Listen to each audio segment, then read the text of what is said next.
In October, when the nights grow longer and the days grow colder, that's when it's time for Miss Sheila's somewhat scary stories. Now, some of the stories I've shared with you before have been more silly than scary, but I have to tell you, this one gets a little bit scary. Don't worry though, everything turns out okay.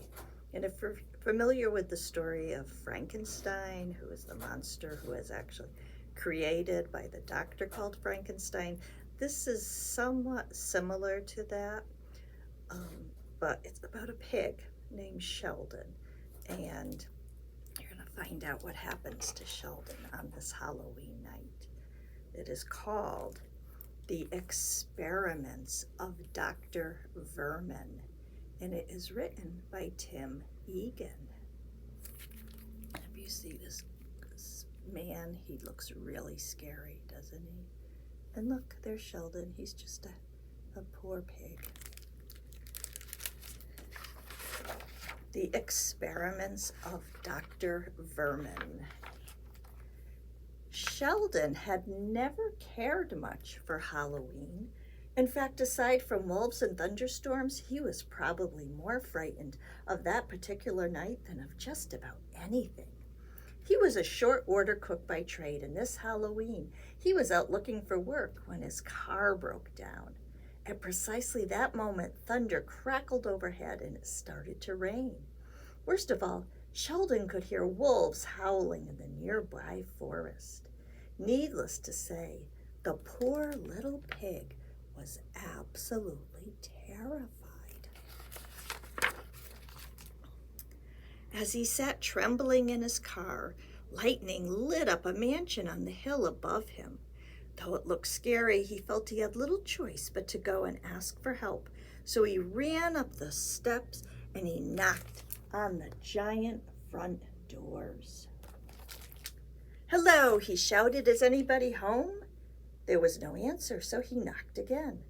Suddenly the step underneath him opened up and he fell into a dark tunnel. He didn't even have time to scream. He landed on a hard surface, and before he could catch his breath, lights flashed on and a crazy-looking man ran over, strapped him down and said, "A pig, eh? I suppose that will have to do." Sheldon started sputtering, "Hello, I'm Sheldon. I'm a cook." "Silence," shrieked the man. "You will be my finest achievement.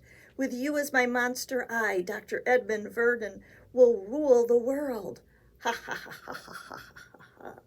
The man flipped the switch and the words couldn't describe the terror that Sheldon felt at that moment. He closed his eyes as tight as he could. There was a loud explosion and a blinding flash of light, and then his entire body started to grow.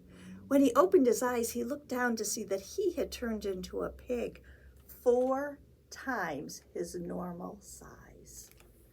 The doctor was thrilled with the results. "It worked," he squealed. "You're huge, and I'm in complete control of your mind." But this was where the evil doctor was wrong. Although it was true that Sheldon was gigantic, his mind was still his own. He knew he was still Sheldon, the short order pig. He decided to play along so that the evil doctor wouldn't get angry. "Follow me," commanded the doctor. "Yes, master," said Sheldon, as he followed him up the stairs, trying to look as if he were under the doctor's spell. They walked into a large kitchen, and Dr. Vermin reached into the refrigerator and pulled out a liverwurst sandwich. Sheldon had a strong dislike for liverwurst. He had always felt it had an appropriate name. The doctor held out the sandwich and said, "Here, eat this." "No, thanks," said Sheldon. "I'm not really hungry."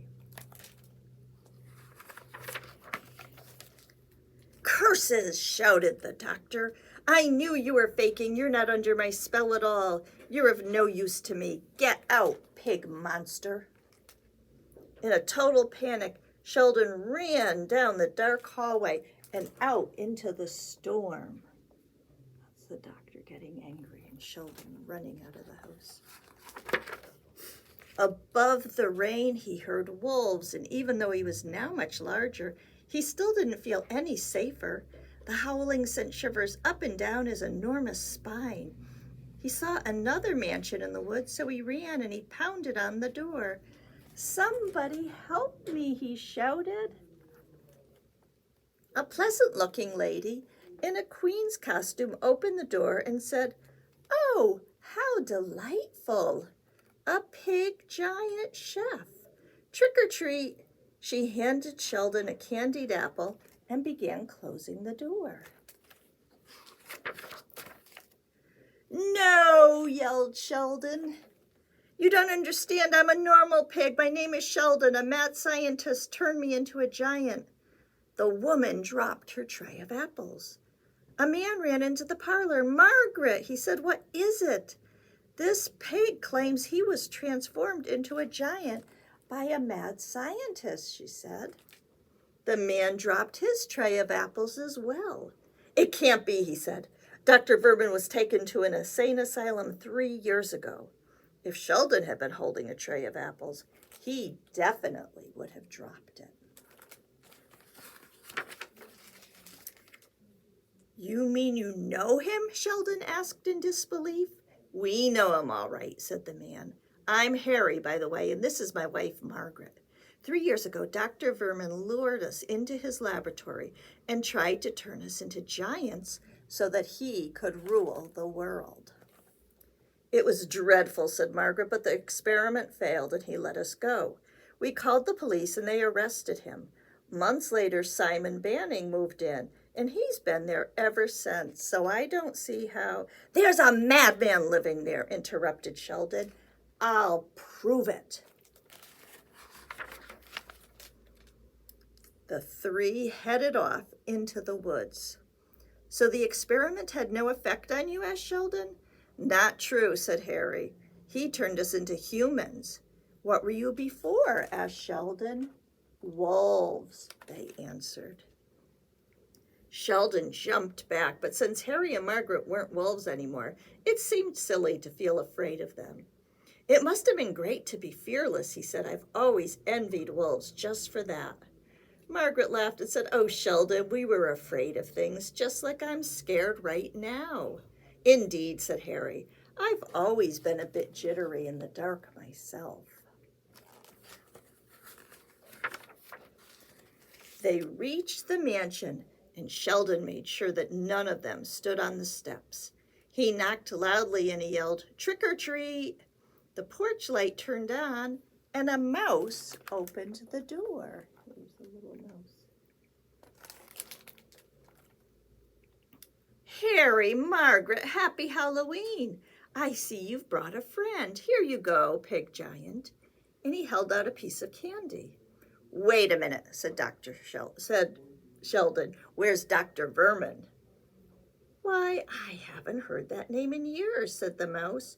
"Nor had we, Simon," said Margaret, "but this pig claims the doctor is here." The mouse shivered and said, "Just the thought chills me to the bone." "I'm not making this up," Sheldon insisted as he ran over to the laboratory door. "Down there," he yelled. "That's where it happened." He raced down the stairs as Harry, Margaret, and Simon followed him. Sheldon switched on the lights and said, "What do you call this?" "I call it the library," said Simon. "Now will you please leave?" To Sheldon's dismay, they were standing in a spectacular room filled with books.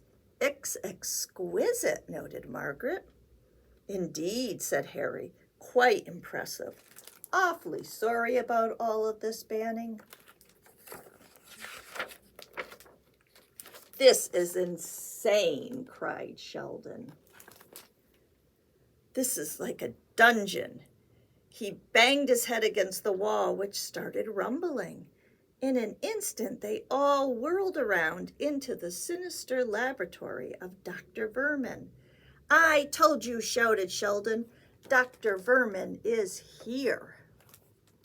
"It's true, you fools," shrieked the mouse. "I was tired of being a tiny rodent, so years ago I attempted to become gigantic, but I turned myself into a man by accident.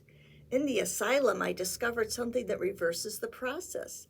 I changed back into a mouse and escaped with ease. And now I can turn into either Simon or the brilliant Dr. Vermin at will." He took a swallow from a test tube and he turned back into the evil doctor. Harry and Margaret screamed, but Sheldon, without hesitating, jumped and landed on the doctor. Margaret quickly ran upstairs and called the police, who came and took Dr. Vermin back to the asylum, where they promised he would never escape again.